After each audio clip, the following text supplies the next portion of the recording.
এরকম বিদ্রোহের কবিতা লিখতে পারে, আর সেই কবি প্রেমের কবিতাও লিখতে পারে। তার প্রেমের কবিতাগুলো দিকে একবার যদি চোখ রাখা যায়, তাহলে দেখব সেই কবিতার মধ্যে আমাদের জীবনের প্রেম কাহিনী কীভাবে বর্ণনা তিনি করেছেন। বলব এ বিষয়ে উল্লেখযোগ্য পূজারিণী কবিতাটির কথা। আরও একটি কবিতা গোপন প্রিয়া। আরও একটি উল্লেখযোগ্য প্রেমের কবিতা হচ্ছে অভিশাপ। এই কবিতাটা অসাধারণ কবিতা। এই কবিতা না পড়া থাকলে পাঠকের এখনই উচিত একবার পড়ে নেওয়া।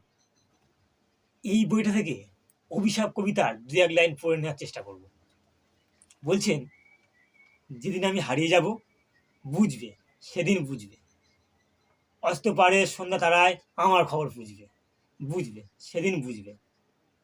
ছবি আমার বুকে বেঁধে পাগল হয়ে কেঁদে কেঁদে ফিরবে মরুক কাননগিরি, সাগর আকাশ বাতাস চিরি, যেদিন আমায় খুঁজবে বুঝবে সেদিন বুঝবে। এটি একটি বড় কবিতা, অতটা পড়া সম্ভব নয়। এই অসাধারণ কবিতা নজরুল লিখেছেন। যে কবি বিদ্রোহের এত আগুন ঝরাতে পারে, সেই কবি পাঠককে কাঁদাতেও পারে, বিরহের আগুনে চুবিয়ে দিতে পারে। এ বিষয়ে তার গানগুলো অত্যন্ত জনপ্রিয় ও সেরা।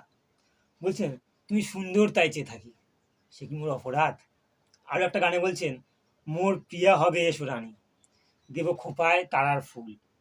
আর একটা গানে বলছে, শাওনু রাতে যদি স্মরণে আসে মোরে, বাইরে ঝড় বয়ে নয়নে বাড়ি ঝরে, যাবে যত দূরে পারো চলে যাও, মোর চিন্তা করো না। এসব অসাধারণ গানগুলো নজরুলের রচনা।